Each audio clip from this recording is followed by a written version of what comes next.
I woke at 4:30 that morning, long before the alarm. The house was quiet, the kind of silence that feels watchful. Outside, Denver was still dark, the air thin and sharp. Today my son was getting married. After months of lists and spreadsheets, of phone calls and receipts, the day had finally arrived. I should have felt joy. Instead, something cold and restless sat under my ribs. I turned on the small desk lamp in my home office and tried to lose myself in the numbers. Accounting had always been my refuge. Columns, sums, logic, everything in order. But the digits on my screen blurred. Even the familiar rhythm of my calculator felt hollow. From the kitchen came the faint hum of the refrigerator and the ticking of the wall clock. Tom's side of the bed had been empty since midnight. Another late-night call. Another business trip that required privacy. Lately, there had been many of those. He used to tell me everything, what client he had met, what problem he had solved. Now when I asked, he only smiled and said, "You worry too much, Mary." His phone was always face down. I told myself it was stress, that after 30 years together a man could grow quiet without growing cruel. But some part of me, the part that had learned to read balance sheets and body language alike, knew something was not adding up. At 5:30, the coffee finished brewing. I poured myself a cup, black, and stood by the kitchen window watching dawn climb over the ridge. My reflection in the glass looked older than yesterday. I whispered to it, "Hold steady, Mary. Today is Alex's day." But my hands would not stop trembling. Say hi from your city in the comments. Like and subscribe if you've ever been underestimated by the people closest to you. By 6, the house had its morning sounds, pipes settling, a truck out on County Line Road, a magpie on the fence. I set out 2 mugs, though I was certain I would drink alone. The door to the basement creaked. Alex came up the stairs in yesterday's t-shirt and sweats, eyes shadowed, jaw unshaven. My boy has my father's shoulders in Tom's walk. Today he should have carried light in his face. There was none. He stood at the threshold as if asking permission to enter his own kitchen. "Morning, Mom." His voice was raw, as if he had been up all night. "Coffee is ready," I said. "Cream in the door. Sugar in the blue jar." He nodded, poured, and sat without tasting it. His hands were large and sure when he worked at his drafting table, but they trembled around the mug. I took the chair across from him and waited. Numbers have taught me patience. If you wait, columns confess the error. He stared at the steam. "I cannot tell if she loves me." The words were plain, unadorned, like a receipt with one line. I kept my face still. "Tell me what changed." "She is busy," he said. "Always somewhere. Always a reason." He swallowed, then added what he had come to say. "She has been spending time with Dad. He says they talk about business, marketing ideas for his firm, vendor lists, sponsorships." A cool thread ran along my spine. "When?" "Evenings. Weekends sometimes. He says it is normal to bring her into the family circle. He says I am too sensitive."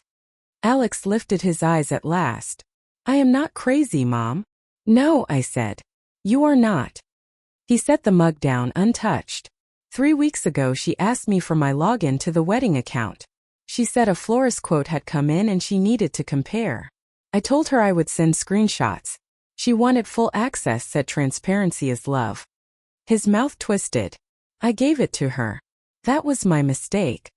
"What happened in the account?" "Transfers," he said. "Small ones at first. Then a big one last Friday. $4,800 labeled retainer venue. But the venue was already paid in full with your check, Mom. I have the receipt you emailed me." The venue manager confirmed zero balance due. I called Emily. She said it was a clerical error on their side and that she had fixed it. There is no reversal. I folded my hands to keep them from moving. "Where did the money go?" He shook his head. "Different routing number. Not one I recognize." I reached for the pad I keep by the phone and wrote the amount cleanly. $4,800. "What else?" He looked away, ashamed of something that was not his shame. "She changed the rehearsal dinner headcount without telling me. Added 12 names, all from her side. She told the restaurant you would cover the difference. She said, 'Mary has it.' Her exact words. I breathed once, twice. It is possible to carry a child to manhood, and still hear him call you by your first name in other mouths. Did you approve that? I told her no. She said it was already done. We sat with the thud of that. I opened the drawer where I keep my household sheets and took out the wedding ledger, a thin binder with labeled tabs. Under rehearsal dinner, there were the emails, the reservation number, the estimate signed in my neat looped hand. I slid the folder to him. We agreed on 40. If they seat 52, they will present a revised invoice. It will not be paid by me. He pressed his fingers to his eyes. I knew you would say that. I needed to hear it anyway. Do you want to marry her? I asked. He considered all the corners of that question and whispered, I wanted to. When did you stop wanting? He exhaled. The night she told me my standards were childish. That love means trusting what you cannot verify. He met my gaze again. And then I began to notice your phone, Mom. How Dad turns it away when you enter a room. I felt crazy even thinking it, like my head was making patterns out of noise. But when noise repeats, it becomes signal. I slid the sugar jar toward him. He did not reach for it. His eyes had the look of someone who has been studying his own life from the ceiling. I did something yesterday, he said. I am not proud, but I needed facts. I copied a file off Dad's shared drive. I was looking for vendor forms for the tints. I found a PDF labeled BN Consulting June to August. PDF. It was an invoice template with her name in the memo field. Different last name, but her email was the same. 3 payments of $1,600, $2,400, and $3,200. The note said Strategy Consult, Client Relations. There is no withholdings line. It looks like cash under the table but through his business account. I wrote the figures as he spoke. 1,600, 2,400, 3,200. Dates: June 12th, July 9th, August 4th. Do you have copies? He took his phone from his pocket, swiped, and passed it to me. The screen showed an email string, subject line re-invoice. Tom Walton to a Gmail address I did not know. The amounts matched his voice. No signatures, but the metadata did not lie. I forwarded the thread to my own email without comment and handed the phone back. He watched my face, searching for panic. I kept my breath slow. You said you cannot tell if she loves you. You can tell that something is wrong. Those are not the same statement. He rubbed his jaw. I keep thinking maybe I am misreading. Wedding stress melts people's edges. Maybe she is scattered. Maybe Dad is being kind. Kindness does not require invoices, I said. He flinched, then nodded. I needed you to say that. He stared at the window. Dawn had lifted fully over the fence. A neighbor's sprinkler popped on with a hollow chuff. I hired someone. The words fell heavy. A new column starting. Who did you hire? A licensed investigator. A woman named Ortiz. I used my own savings from the design classes I taught last semester. $1,250 retainer. Then $85 an hour. She has been watching Dad's office and Emily's movements. I told her to stop last night. I could not stand reading her daily summaries, but I needed confirmation. I needed to know if I was building a house on sand. He swallowed. She sent photos. Motel off I-70. Corner booth at Ralston Cafe. 2 meetings at the Sculpture Garden. Always the same closeness. Hands. The pictures have timestamps. The ticking clock grew louder. I felt the weight of the kitchen chair. The smooth length of the table edge under my palm. For a long time I had tried to explain unease away as weather. Here was the barometer dropping, the numbers printed in black. Why did you not tell me sooner, Alex? I wanted to protect you. His voice broke for the first time. He looked down as if the floor would forgive him. And I did not want it to be true. Today was supposed to be simple. Arrive. Vows. Cake. Leave. I wanted at minimum a clean day for you. I reached across and put my hand over his. His skin felt like fever. There is no clean day made from a dirty ledger, I said. But there is still order to be made. He nodded and then laughed once without joy. I keep hearing your voice from when I was 9 and tried to hide the baseball through the garage window. You said, we fix the break, we call the owner, we pay the bill. No drama. Just sequence. Sequence saves lives, I said. What do you want to do? He looked at the refrigerator, at the magnet holding the venue schedule. I do not know. Part of me wants to proceed and pretend I never saw what I saw. Another part wants to walk away now and never look back. He tightened his grip on the mug. What would you do? I answered with the only thing I trust. I would gather every document. I would not give a single dollar without clarity. I would keep my voice low and my records high. And I would remember that love does not require blind spending. He absorbed that. Emily said last night we should merge everything after the wedding. One wallet, one life, she said. Your wallet is not a Valentine, I said. It is an account. It deserves reconciliations. He stared at me for a long moment. I saw the boy who once brought me reedy dandelions in a fist, and the man who now understood that flowers are free until they come with a bill. He nodded, slow, final. All right, he said. No more transfers. No more access. I will change the password. I will ask Ortiz for the full report and every timestamp. I will print everything and I will keep it in a folder. If there is a conversation, I want it within the four corners of fact. I closed the ledger and smoothed its cover. Good. Today we dress. We show up where we are meant to be. We speak only when we must. If anyone asks about money, you say, my mother keeps the books. If they press, you say, my money is off the table. He repeated it under his breath as if testing a new gate and finding that it latched. My money is off the table. A car slowed out front, then rolled on.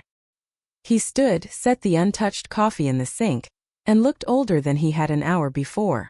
Mom, he said, and when he leaned down to kiss my hair I could feel the tremor in him. Thank you. I watched him go back down the stairs to shower and shave. In the quiet, I opened a fresh manila envelope and wrote a date in the top right corner. September 12th. I slid the printed emails inside, then the rehearsal dinner estimate, then a copy of my check to the venue front and back with the bank stamp. Cleared August 2nd. I added a ruled page and wrote a tidy list of names. Investigator Ortiz, venue manager Harris, restaurant contact Lynn. Under amounts due $0. Under variances, $4,800, unknown routing. The sun was up. The house looked ordinary.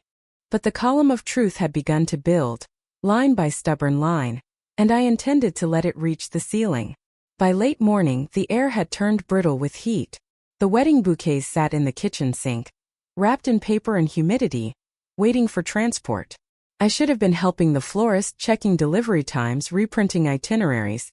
Instead, I was ironing Tom's shirt, pressing sharp lines into cloth that no longer belonged to me. Each hiss of steam felt like punctuation, one sentence ending, another about to begin. At 10:30, Tom called.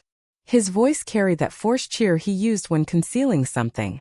I'm meeting the florist at the venue, he said. Then a stop at the rental office to confirm the chairs. Don't wait for me for lunch. The florist called at 9, I said. Everything was confirmed yesterday.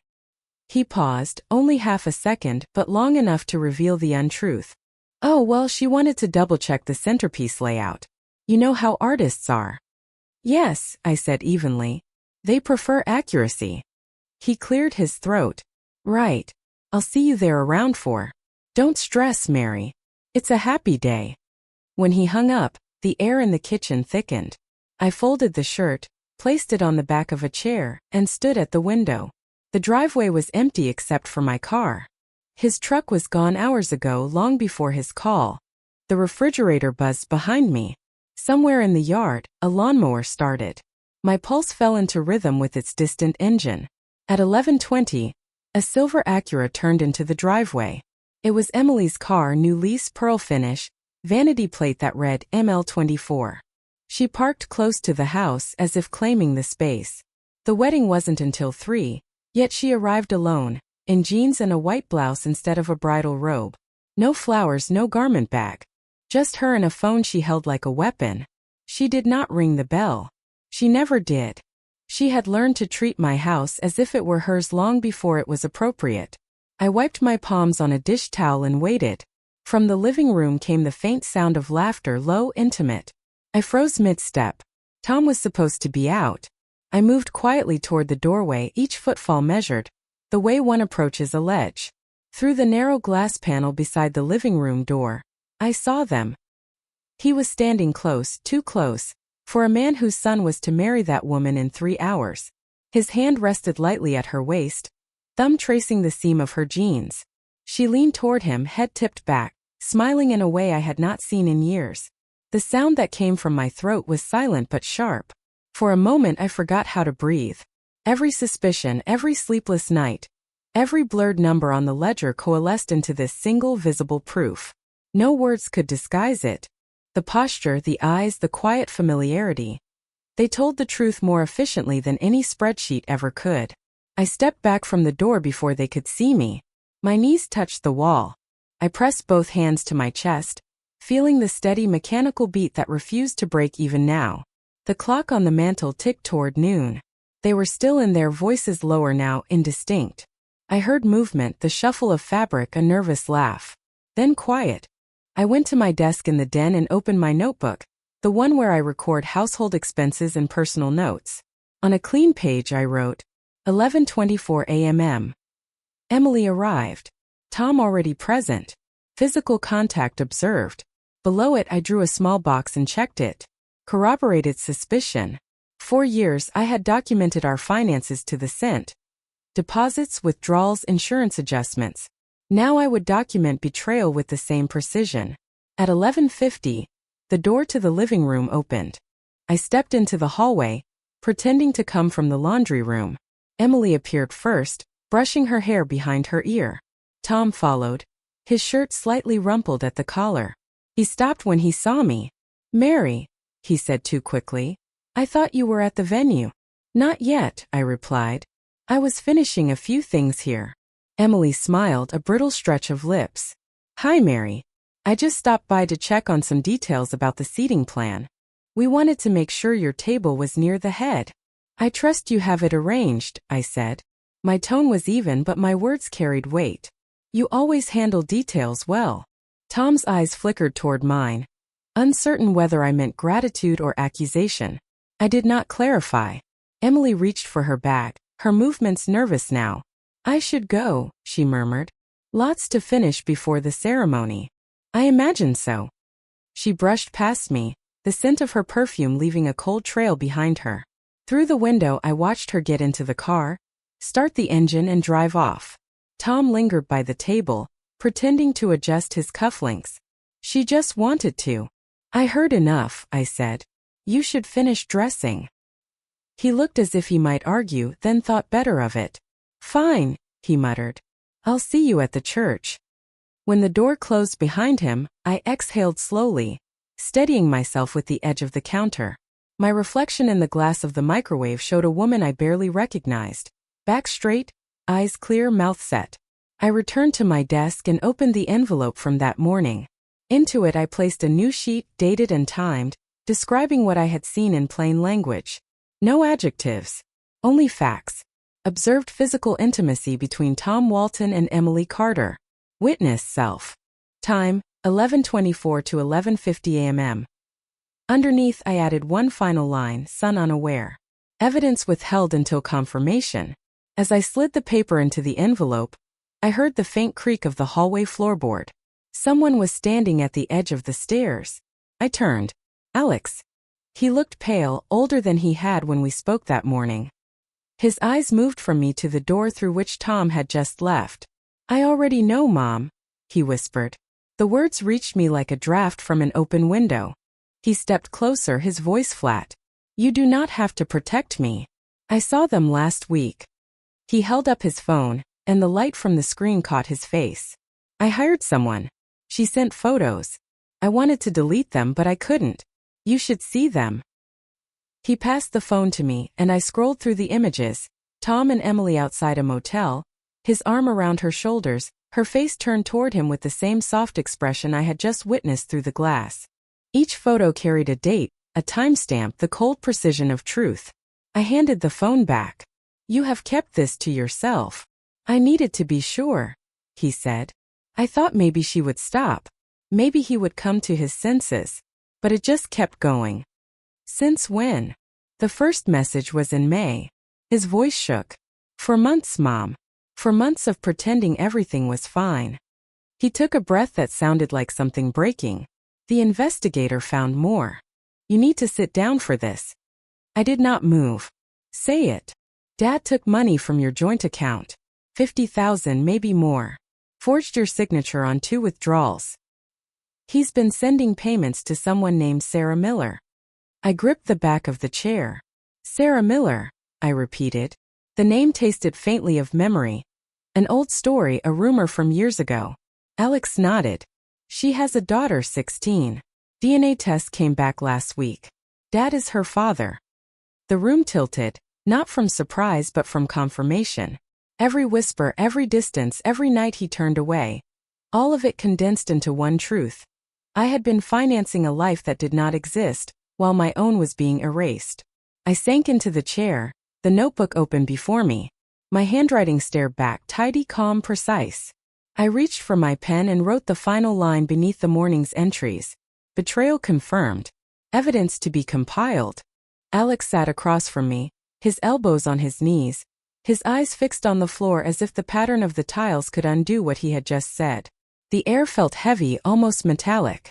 It carried the scent of his cologne mixed with the faint odor of betrayal, paper, sweat, and cold coffee. I wanted to comfort him, but comfort was for misunderstandings. This was fact. He placed his phone on the table between us. I asked the investigator to keep everything organized. He said quietly. There are logs, statements, timestamps. Even receipts from the motel. She documented everything. He opened the folder on his screen, photos, PDF reports, and screenshots. He scrolled until one caught my attention. Withdrawal authorization, joint account. It bore my name and signature, both forged. The handwriting was close enough to pass a casual glance, but I could see it immediately. The loop in the M was wrong. I always close mine tight. His was open, careless. I traced the outline with my fingertip. When was this? June 19th. He withdrew $32,000. Then another 15 on July 3rd. And he sent that money where? To Sarah Miller. 2 separate transfers. The investigator traced the routing number to an account at Central Trust. Same name. I nodded slowly. Sarah Miller.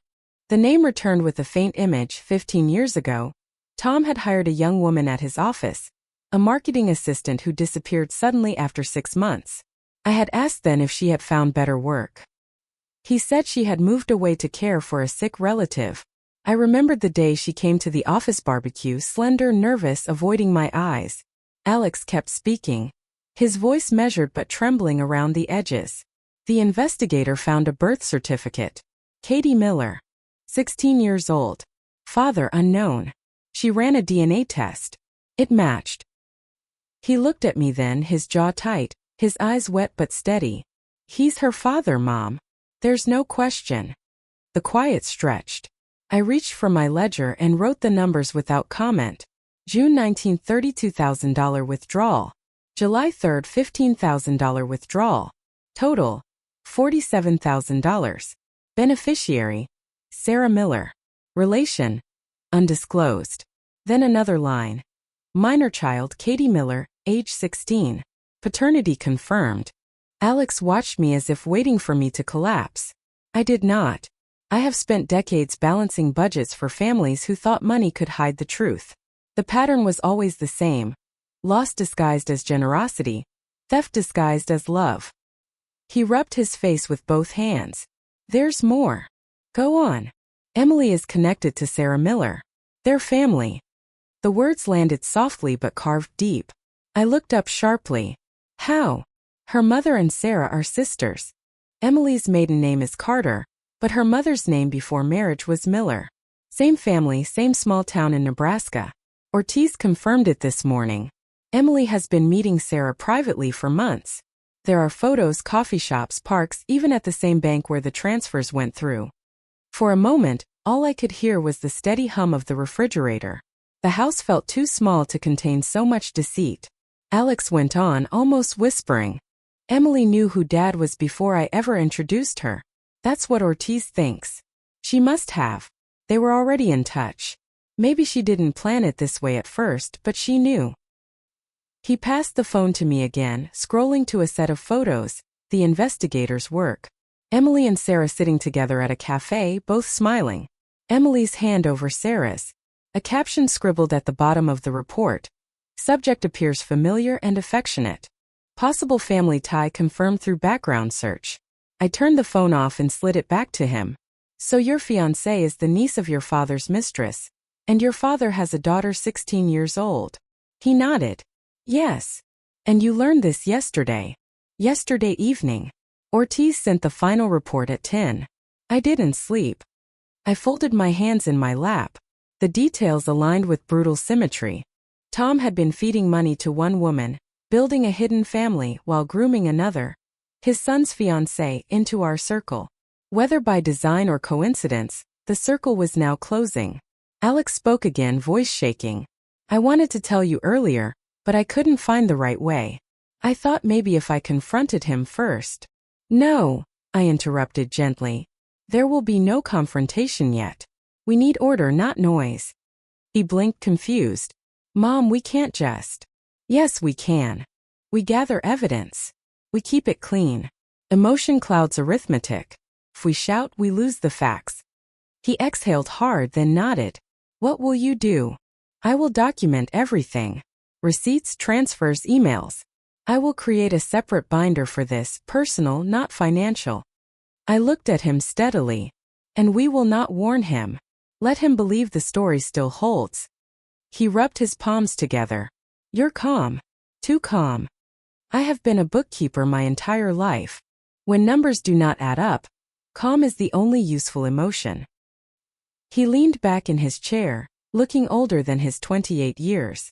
I keep thinking about all the times he praised her. Said she was the kind of woman who understood business. Said I was lucky to have her. He gave a bitter laugh. Maybe he meant it literally. I rose and went to the filing cabinet, pulling out the thick folder marked Joint Accounts, 2024. Each monthly statement was already in order.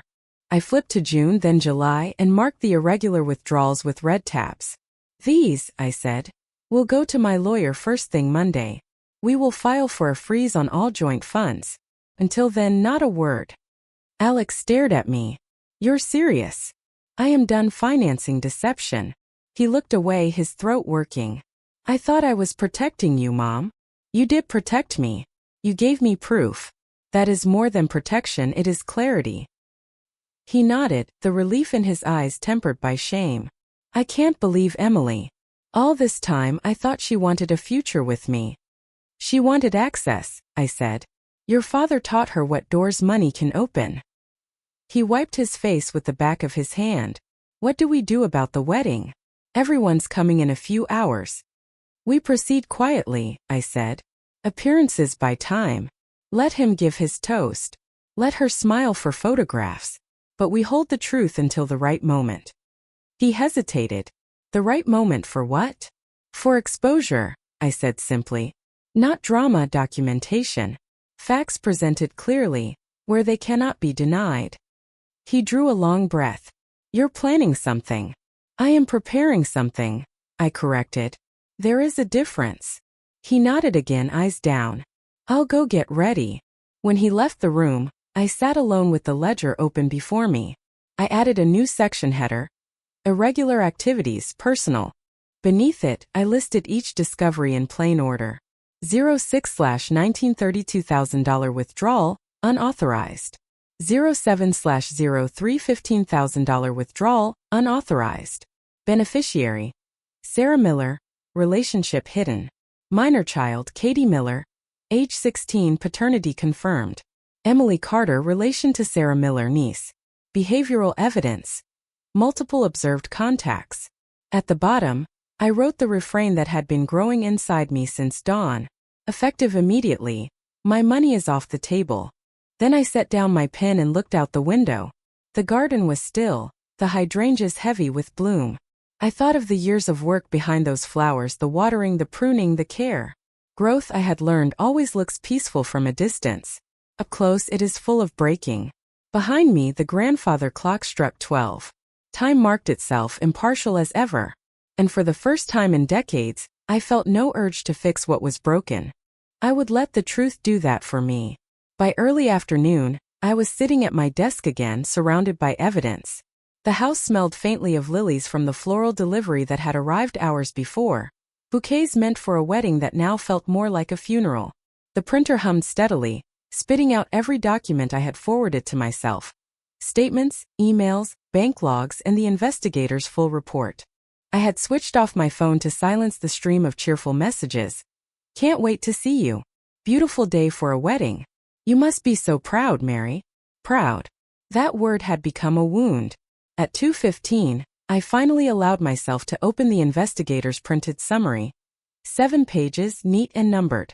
The language was dry, professional, but every sentence carried the weight of a confession. It began simply enough.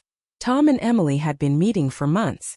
Not in offices, not in public meetings, but in places that needed no explanation. Small motels along the interstate. A corner booth at Ralston Cafe.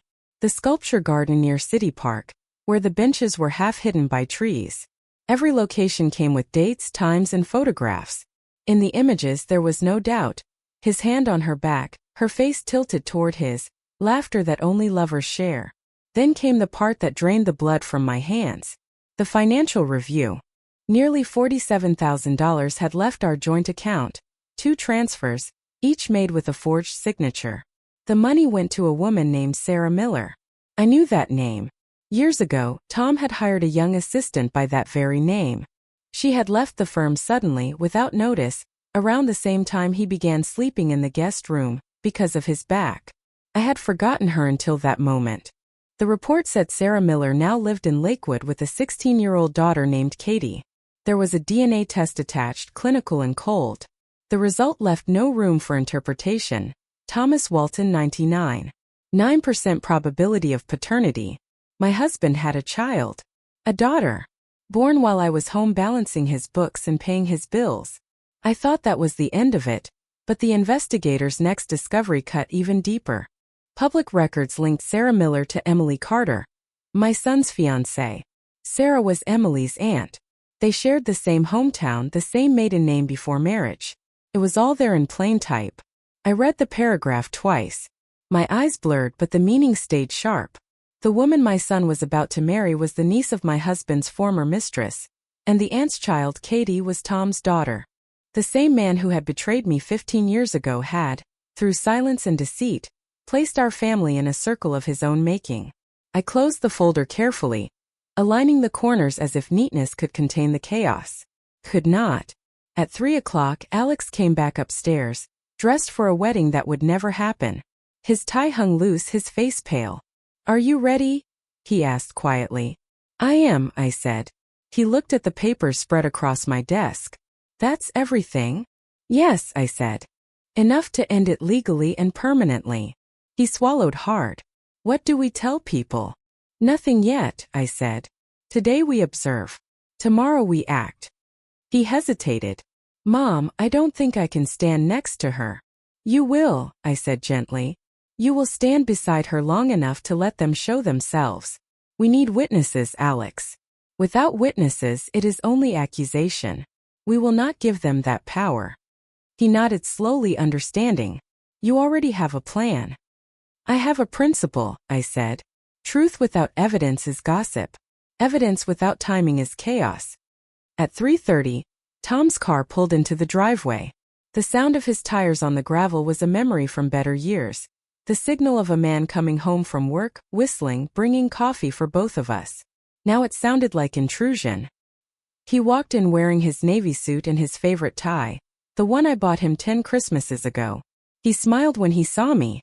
"You look beautiful," he said. "Nervous?" "No," I said evenly. "I am perfectly calm." He kissed my cheek, and I felt the weight of his lies in the brief pressure of his lips. As he stepped back, I caught a faint trace of perfume on his collar. Not mine.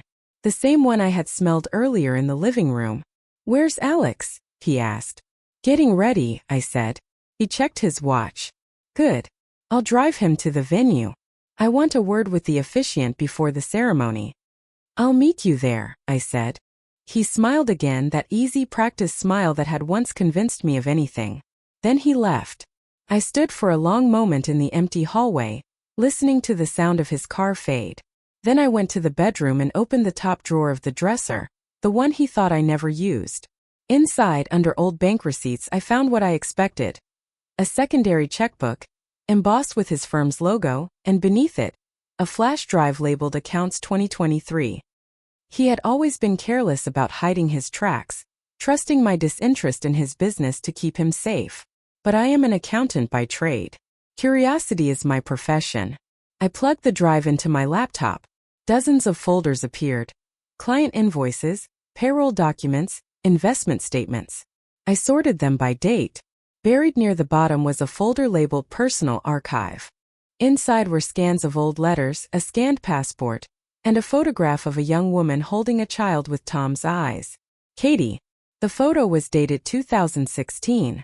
He had kept it for nearly a decade. Below it were 3 PDFs of wire transfers labeled Tuition Fund. One per year, each for $8,000.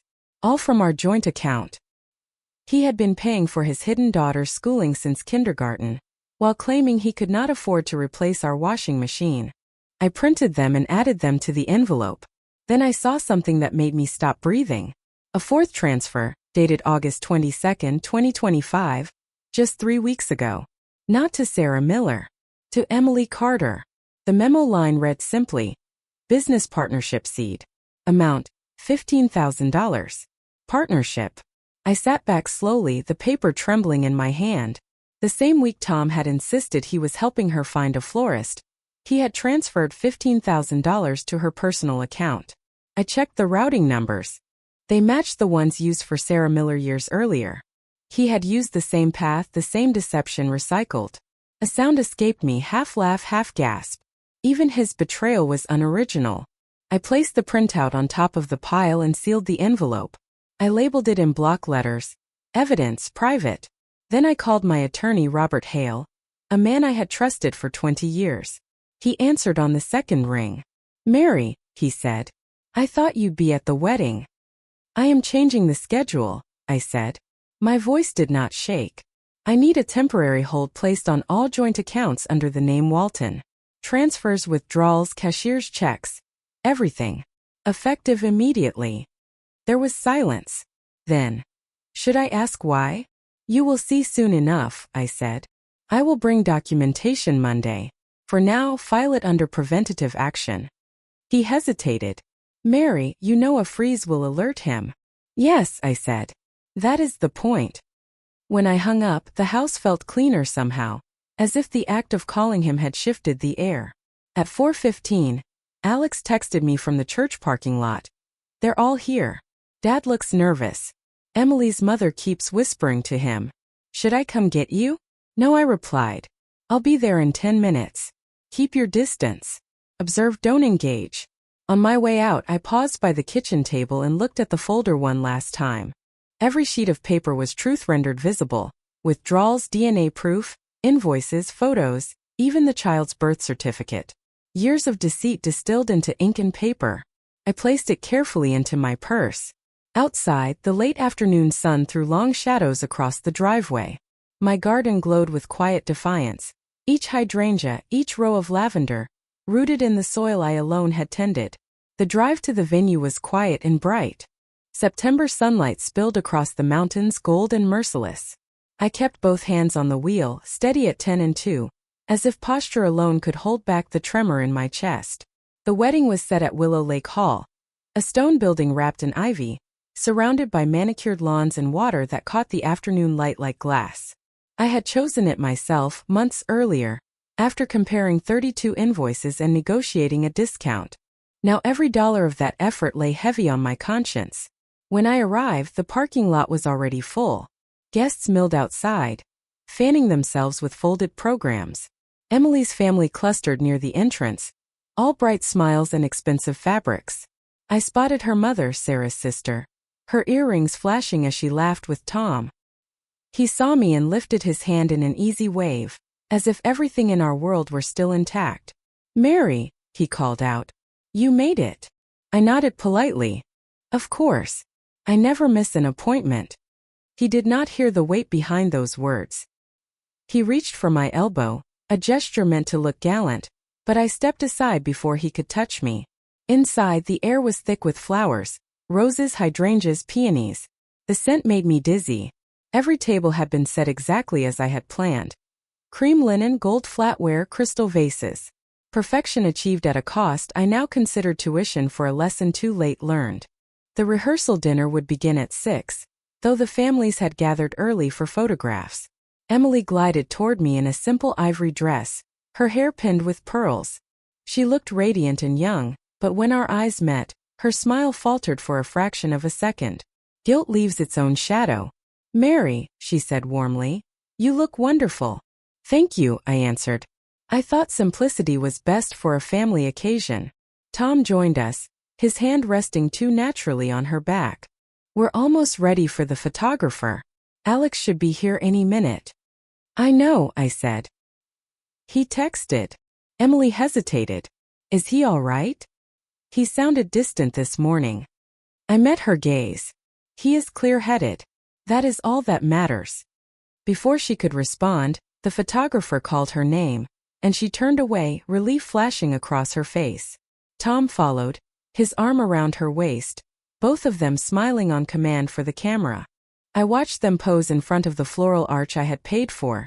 $1,200 worth of silk petals and wire pretending to be permanents. The guests clapped politely. Behind the applause, I heard the faint hum of my own calm resolve. At 5:30, I stepped outside to the terrace where the lake shimmered in the fading light. From my purse, I removed the envelope marked evidence, private. I placed it on the small cafe table beside my seat, feeling its weight like a living thing. Inside were the photographs, the bank records, the DNA report. Proof gathered and sealed. I had debated how to reveal it. Public humiliation would cheapen the truth, but silence would make me complicit. The rehearsal dinner offered the right balance. Witnesses enough for credibility, intimacy enough for restraint. I rehearsed the words in my head as the sun dropped behind the ridge. "Tom, before we celebrate, you should explain why your future daughter-in-law is the niece of the woman who has your 16-year-old daughter." No shouting, no hysteria, only fact. Facts do not need volume, they need timing. At 6 sharp, the coordinator called everyone inside. The long dining room was warm with candlelight. Laughter rolled through the air like static. Crystal glasses chimed, servers poured wine. Emily's family had claimed the center table, while mine sat to the side, quieter, aware of some unspoken tension. Alex entered last. He looked composed, his face unreadable. When our eyes met, I gave a small nod. The envelope rested in my purse beside my lap. Ready. Tom stood at the head of the table, raising his glass. "To family," he began, his voice practiced and full of charm. "To the future that unites us all." The chatter hushed. Guests lifted their glasses. I rose slowly. "Before we drink," I said, "there is something that requires clarification." Tom frowned slightly, surprised but smiling. "Mary, can it wait?" "Let's." "It cannot," I said. My voice was steady. I reached into my purse and placed the thick envelope on the table in front of him. "These are financial statements, photographs, and reports. You may recognize some of them." He blinked, still smiling. The audience unsure whether this was a speech or a spectacle. "Mary." I did not let him continue. "Before we celebrate, perhaps you can explain why your future daughter-in-law is the niece of the woman who has your 16-year-old daughter." A collective silence fell across the room. Forks paused midair. Emily's face drained of color.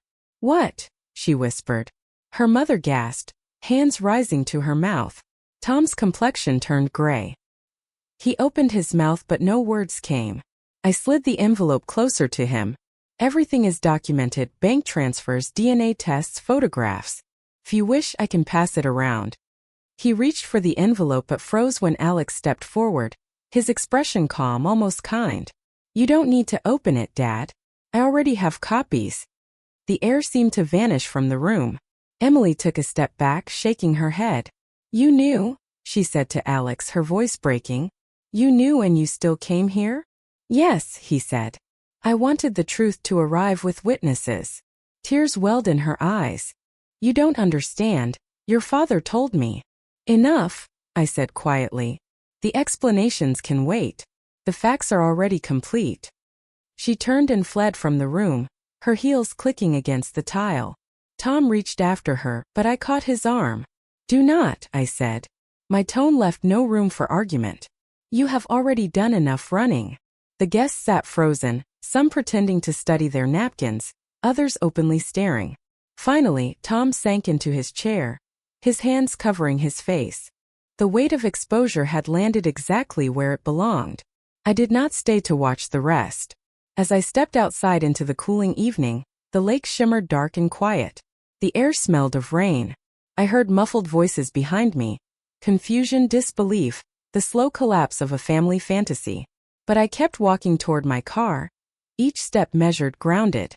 The envelope, now empty of power, remained on the table behind me. The truth, once spoken, no longer needed a carrier. The sound in that dining room never returned to what it had been. One moment it was laughter and the clinking of glass. The next it was silence so deep I could hear the buzz of the ceiling lights. No one moved. The only motion came from the candles, tiny flames trembling in the draft that followed Emily as she ran out the door. Tom sat perfectly still, staring at the unopened envelope. His hand hovered above it as though the paper itself could burn him. Someone coughed. A fork slipped against a plate. And then all at once the whispers began. I remained standing. "You may all read it," I said evenly, "if there is any doubt." Across the table, Emily's mother, the sister of Sarah Miller, rose from her seat. Her face was pale, her lips pressed tight. "Tom," she said in a trembling voice, "is this true?" He looked at her, but his eyes were unfocused, searching for an escape that was no longer there. "It's complicated," he managed. "There were mistakes." "Mistakes?" I repeated. "A forged signature, a stolen account, a child you kept secret for 16 years? Those are not mistakes, Tom. They are transactions. And I have the receipts." A murmur passed through the room. Someone at the far table stood and quietly led their family toward the exit. The rest stayed frozen, unwilling to look away from the wreckage. Tom's voice broke through again, soft but strained. "Mary, we can discuss this privately." "No," I said. "You have lived privately long enough. This family deserves to know what they are being tied to. My son deserves that, and so does your daughter." The word daughter seemed to strike him harder than anything else. He flinched, eyes closing for a moment, as if hearing it out loud for the first time. Alex was standing now, one hand on the back of his chair. "You lied to all of us," he said quietly. "You let me plan a wedding with her, while you were paying her family from the same account that covered our bills. You used Mom's name on the forms." Tom shook his head. "Alex, I didn't plan this. I didn't even know." "Stop." Alex's tone was sharp, final. "The investigator traced every payment. You signed each one." Emily's mother sat back down, covering her face with a napkin. "My God," she whispered. "My niece, my sister's daughter." The realization rippled through the remaining guests. They understood now. Emily's family and ours had been entangled long before the engagement, woven together by deceit and money. I looked at Tom one last time. His hands were trembling on the table. For years those same hands had built our home, held my face, balanced our checkbook. Now they looked like they belonged to a stranger. "Tom," I said, my voice low but steady, "there will be no scene. The facts are already public. You may deny them if you wish, but the paper trail will not." He tried to speak, but his words came out as a whisper. "Mary, please, don't do this here." Picked up my purse. "You already did, Tom. I am only closing the books." I turned to the guests, many of whom had risen halfway from their seats, torn between curiosity and discomfort. "I apologize for the interruption," I said. "You were promised a celebration, not an audit." I paused, letting my gaze sweep across the room.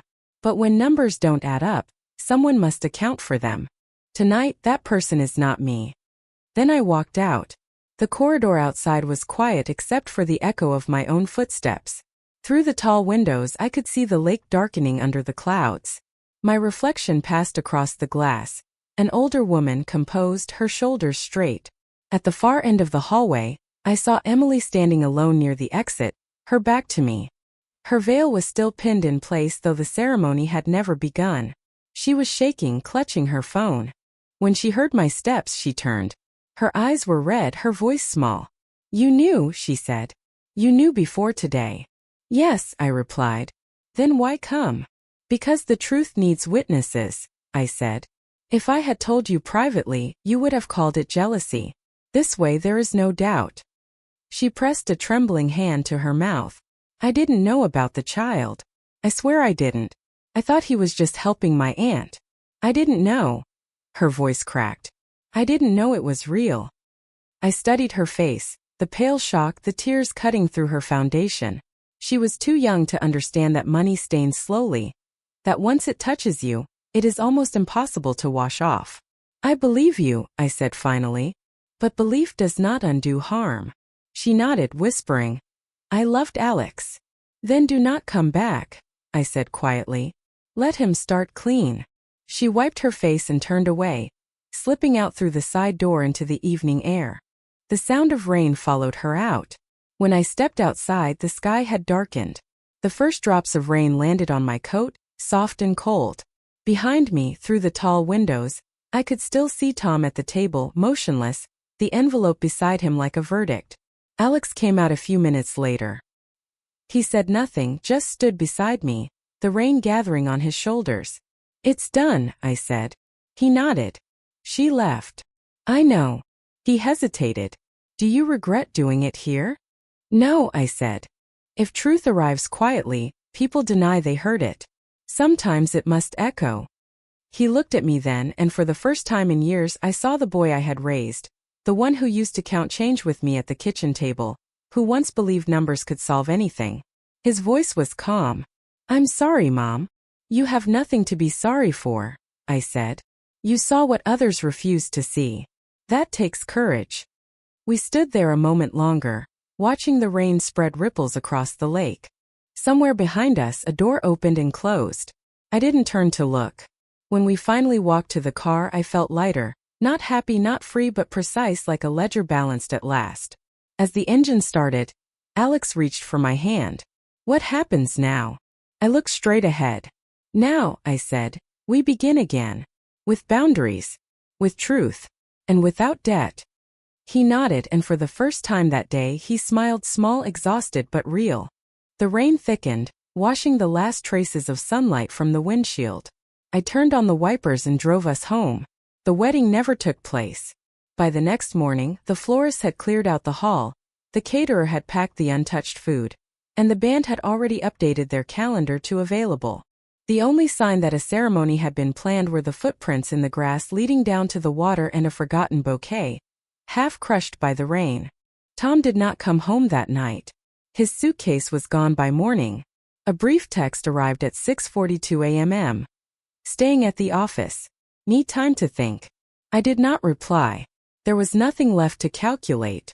By noon, word had spread through both families. Emily's parents were too humiliated to call. Sarah Miller, his former mistress, his secret partner, the mother of his hidden child, sent a single email addressed to me. I did not know they were related. "I'm sorry." I printed it, dated it, and placed it in the file. Sorry was not proof, but it was acknowledgement. The following weeks passed like slow surgery. I called Robert Hale again, this time not to freeze accounts but to file for divorce. He did not ask questions, only confirmed that the papers would be ready within 10 business days. When I signed the petition, my hand did not tremble. The last joint account was closed that same afternoon. Alex moved back into the house temporarily. His voice was quiet, his movements deliberate, as if each step required permission. He started therapy 3 sessions a week. "It helps," he said one evening, sitting on the porch with his tea. "I can breathe again." I nodded. Breathing is the first sign of survival. He smiled faintly. "What about you, Mom?" "I am breathing too," I said. At night, when the house grew still, I sometimes replayed the moment at the dinner table. The envelope, the silence, the faces frozen mid-breath. I did not regret it. Truth had arrived in full daylight, witnessed, recorded, undeniable. That is all I had ever wanted. In October, a letter came from Sarah Miller. It was handwritten, pages of nervous script. She admitted everything. The affair, the payments, the daughter. She said Tom had promised her security, then vanished when she became pregnant. She had raised Katie alone, with small checks arriving under the label tuition fund. She claimed she never wanted to harm me, that she was grateful for what my household had unknowingly provided. The last paragraph said, Katie has asked to meet her half-brother. She doesn't know the details, only that she has family she's never met. If you and Alex are willing, we would like that chance. I sat with the letter for 2 days before showing it to Alex. She's just a child, he said finally. She didn't choose any of this. No, I said. None of us did. We agreed to meet them at a small cafe downtown, neutral ground, quiet corners, no audience. When we walked in, I saw them instantly. Sarah looked older than I remembered, worn but dignified. Beside her sat Katie, 16, dark hair, serious eyes that mirrored Tom's. The girl stood when we approached. You must be Alex, she said softly. And Mrs. Walton. Mary, I corrected. Please. Her smile was small but genuine. Mom said you'd probably say that. We talked for an hour about simple things, school, art, her plans to study architecture. Alex listened carefully, sometimes smiling, sometimes turning away to compose himself. She reminded me of him at that age. Precise, curious, gentle. When we stood to leave, Katie reached into her bag and handed me a folded photograph. It was of her at age 5, missing front teeth, holding a small wooden house she had built from blocks. Mom said he taught me how to count once, she said. But I don't remember his face. I took the photo carefully, the paper warm from her hand. Keep your memories clean, I told her. The truth is already heavy enough. She nodded and they left. By winter, the divorce was finalized. The court transferred the house and remaining assets solely to me. Tom's firm dissolved within months. Clients left, employees resigned. I did not follow the details. The law of consequences operates without my supervision. Alex found a position teaching design at the community college. His students called him Mr. Walton, and he never corrected them, though he no longer used the name outside the classroom. He moved into a small apartment near the foothills, close enough for Sunday visits. Sometimes he would stop by with a loaf of bread or a sketchbook of new ideas. We would sit by the fireplace, quiet, the air smelling faintly of pine and wood smoke. One evening he said, You know, Mom, people tell me closure means forgiveness. But I don't think that's true. No, I said. Closure is arithmetic. You subtract what was false until only the truth remains. He nodded slowly. Then I think we're done with the math. In February, the first thaw arrived. The snow retreated from the garden, leaving behind small green shoots. I spent a morning cutting back the dead stems, hands buried in the cold soil. My back ached, but the ache was clean earned, not given. I thought of all the years I had spent watering what was already rotten, believing it might bloom again if I just tried harder. Now I tend only to what is mine. Inside, the fireplace crackled softly. The clock on the mantel ticked in its usual rhythm. On the table sat a single photograph. Alex and Katie at their first lunch together, both smiling carefully, learning how to be siblings in a world remade by honesty. I traced the edge of the frame and felt, for the first time in years, a peace that did not depend on anyone else's behavior. When I told my story online months later, I ended with the same sentence I had spoken that night at the lake. It was the only summary that felt complete, the only moral that required no explanation. I caught my husband with my son's fiancée, and when I learned who she really was, I stopped paying. My money is off the table. And with that, the account was closed.